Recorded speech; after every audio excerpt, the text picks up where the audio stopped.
Local mechanic form subscriber அனைவருக்கும் வணக்கம். இன்றைக்கி நம்ம சேனலில் என்ன பார்க்க போகிறோம் அப்படிங்கிறத பார்த்திங்க அப்படின்னா இந்த வோல்ட் மீட்டர் பற்றி தான்.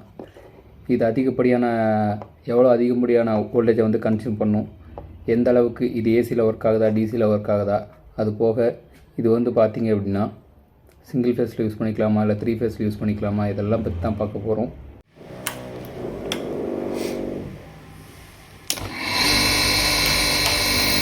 சரி, ஓகே. இந்த வோல்ட் மீட்டர் அப்படின்னா எதுக்காக யூஸ் ஆகுது? அதாவது நம்ம சப்ளையில் வரக்கூடிய வோல்டேஜை மெஷர் பண்ணுறதுக்காக இந்த வோல்டேஜ் யூஸ் ஆகுது. சரி, இந்த வோல்ட் மீட்டர் இல்லைன்னா என்ன பிரச்சனை? நம்ம லைனில் வரக்கூடிய வோல்டேஜ் எதுக்காக ஒரே அளவாக வரணும் அப்படிங்கிறதுக்காகவும், அது போக இதில் வந்து என்னென்ன ப்ராசஸிங் இருக்குது, இல்லை என்னென்ன ப்ராசஸிங் நடக்குது அப்படிங்கிறத பற்றியும் இந்த வீடியோவில் ஃபுல்லாக பார்க்கலாம் வாங்க. இந்த வோல்ட் மீட்டரை பற்றி 2 விதமாக பிரிச்சுக்கலாம். First how to working volt metre, அதாவது வோல்ட் மீட்டர் வந்து எப்படி வேலை செய்யுது அப்படிங்கிறத பார்க்கலாம். ரெண்டாவது வந்து ஐடியல் வோல்ட் மீட்டர், அதை வந்து தெளிவாக எப்படி நம்ம விஷுவலாக பார்க்குறோம் அப்படிங்கிறத பற்றி தான் பார்க்க போகிறோம்.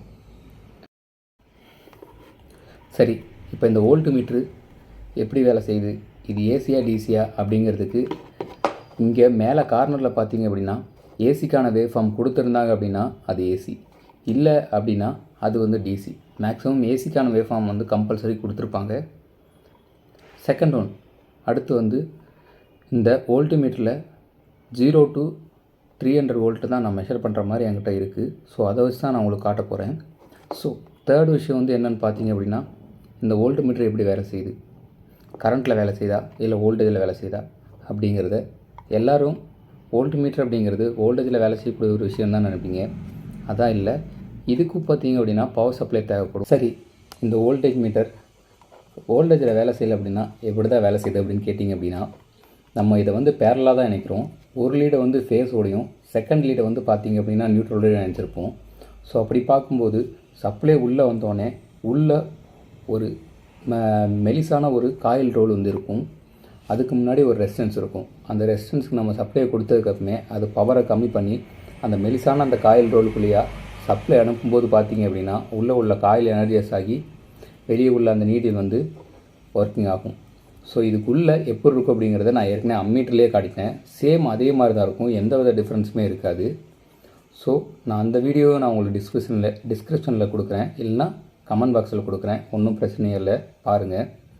இதுக்குள்ளே அப்படி என்ன இருக்குது அப்படிங்கிறத பார்க்குறதுக்கு இங்கே ஒரு 4 ஸ்க்ரூ வந்து இருக்கும். ஸோ இந்த 4 ஸ்க்ரூவை கழட்டிட்டு நான் இதை வெளியே எடுத்தோம் அப்படின்னாலே தெளிவாக வந்துடும். ஸோ எடுத்துகிட்டு உள்ளே எப்படி இருக்குது அப்படிங்கிறத பார்க்கலாம் வாங்க.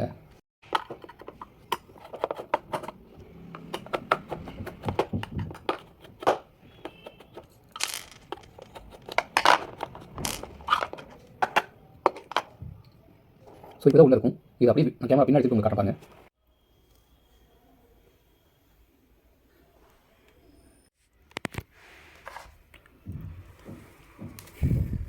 ஆஸ் யூஸ்வலாக இதில் அம்மீட்டரில் இருக்கிற மாதிரியே தான் எல்லாமே இருக்குது. டயல் போர்டு, அதுக்கப்புறமே பார்த்திங்க அப்படின்னா இந்த காயில் உள்ள டென்ஷன் ஸ்ப்ரிங்கு, அது போக இந்த காயில், இவ்வளோ தான் இருக்குது மொத்தமாகவே. ஸோ இதில் மெயினான விஷயம் பார்த்திங்க அப்படின்னா இந்த காயில் தான். ஸோ இந்த காயில் தான் எனர்ஜிஸ் ஆகி எந்த அளவுக்கு மேக்னெட்டிக் ஃப்ளக்ஸ் வரணும் அப்படிங்கிறத வந்து முடிவு பண்ணுது. ஸோ நான் சொன்ன மாதிரி ஸ்டார்டிங்கில் வந்து பார்த்திங்க அப்படின்னா ஒரு ரெசிஸ்டன்ஸ் வந்து கொடுத்துருப்பாங்க, ரெசிஸ்டன்ஸு. ஸோ இந்த ரெசிஸ்டன்ஸ் வந்து எதுக்கு அப்படின்னா உள்ளே வரக்கூடிய வோல்டேஜை வந்து உள்ளே வரக்கூடிய கரண்ட்டை வந்து கம்மி பண்ணி இந்த காயிலுக்கு வந்து லோடாக கொடுக்குது. ஸோ அந்த காயிலுக்கு அப்படி லோடாக கொடுக்கும்போது பார்த்திங்க அப்படின்னா போகக்கூடிய சப்ளை கம்மியாக இருந்தாலும் கரெக்டாக எனர்ஜிஸ் ஆகிற மாதிரி உள்பக்கம் வந்து கொடுத்துருப்பாங்க. ஸோ நான் இதை கழட்டிட்டு மேலே உள்ள இந்த டாப்பை கழட்டிட்டு நான் உங்களுக்கு உள்ளே காட்டுறேன் பாருங்கள். ஸோ இப்போ பார்த்திங்க அப்படின்னா உள்ளே இருக்க அந்த அயான் ராடு உங்களுக்கு தெரிஞ்சிருக்கும். ஸோ இந்த அயான் ராடு தான் மேக்னெட்டிக் ஃப்ளக்ஸ் ஆகி இந்த வோல்ட் மீட்டரை கரெக்டான வோல்டேஜில் ரன் ஆக விடுது. இப்போ கனெக்ஷன் போடுறது அப்படின்றத பார்த்தலாம். நான் வந்து 2 லீடு எடுத்துக்கிட்டேன், உங்களுக்கு தெளிவாக தெரியணும் அப்படிங்கிறதுக்காக 2 கலரில் எடுத்திருக்கேன். நான் எல்லோவில் வந்து பார்த்திங்க அப்படின்னா ஃபேஸ் கொடுத்துட்டேன், ரெட்டில் வந்து பார்த்திங்க அப்படின்னா நியூட்ரல் கொடுத்துருக்கேன். ஸோ ஆஸ் யூஸ்வலாக நான் ஃபேஸில் வந்து எப்போவுமே ஒரு எம்சிபி வந்து சீரியஸாக கனெக்ட் பண்ணுவேன். அதுக்கு சீரியஸாக வந்து பார்த்திங்க அப்படின்னா ஒரு புஷ் பட்டன் வந்து இப்போ கனெக்ட் பண்ணியிருக்கேன். ஸோ நான் சீரியஸாக இந்த புஷ் பட்டன் வச்சுருக்கிறதுக்கு ரீசன் என்னென்னு பார்த்திங்க அப்படின்னா இந்த வோல்ட் மீட்டர் வந்து எப்போவுமே இருக்க வேண்டிய அவசியமே இல்லை. அதுக்காக தான் நான் ஒரு புஷ் பட்டன் கொடுத்துருக்கேன். ஸோ இந்த புஷ் பட்டன் இருக்கிறதுனால என்ன பிரச்சனைனா, நான் புஷ் பண்ணும்போது மட்டும்தான் அது வோல்டேஜ் வந்து எனர்ஜிஸ் ஆகி மொத்தமாக யூஸ் ஆகும். மற்ற டைமில் வந்து இது தேவையே இல்லாத ஒரு விஷயம். ஸோ இப்போ வந்து நீங்கள் பார்த்தீங்கனாலே தெரிஞ்சிருக்கும், ஃபேஸ்லேருந்து எம்சிபிஎஃப் சீரியஸாக கனெக்ட் பண்ணி எம்சிபிலேருந்து ஒரு புஷ் பட்டன் சீரியஸாக கனெக்ட் பண்ணியிருக்கேன்.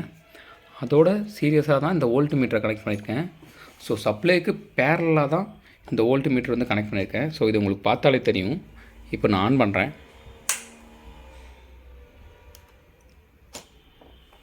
ஸோ ஆன் பண்ணிவிட்டு நான் இங்கே புஷ் பட்டனில் ப்ரெஸ் பண்ணால் மட்டும்தான். ஸோ நான் இப்போ சப்ளைலேருந்து full and full barrel connection தான் போட்டிருக்கேன். இப்போ நான் இந்த புஷ் பட்டனை வந்து ப்ரெஸ் பண்ணுறேன். எப்படி எனர்ஜிஸ் ஆகி எவ்வளோ வோல்டேஜ் காட்டுது அப்படின்றத பாருங்கள். 240 தான் காட்டுது. ஸோ கிராஸில் இருக்கிறனால இந்த மாதிரி காட்டுது. ஸோ இப்போ ஸ்ட்ரைட்டாக காட்டுறேன் பாருங்கள். ஸோ 245 வந்து காட்டுது எனக்கு வோல்டேஜ். ஸோ எதுக்காக வோல்ட் மீட்டர் யூஸ் ஆகுது அப்படிங்கிறத பார்த்தீங்கன்னா, நம்ம வீட்டில் இருக்கக்கூடிய ஃப்ரிட்ஜு, ஏசி, வாஷிங் மிஷின் இது எல்லாமே பார்த்திங்க அப்படின்னா 220 to 250 வோல்டேஜுக்குள்ளே தான் அதோட சர்வேலன்ஸ் வந்து கொடுத்துருப்பாங்க. ஸோ அதுக்காக தான் இந்த வோல்ட் மீட்டர் வந்து யூஸ் ஆகுது. ஸோ இந்த வீடியோ உங்களுக்கு புரிஞ்சிருக்குன்னு நினைக்கிறேன். மறக்காமல் நம்ம சேனலை சப்ஸ்கிரைப் பண்ணுங்கள். தேங்க்யூ.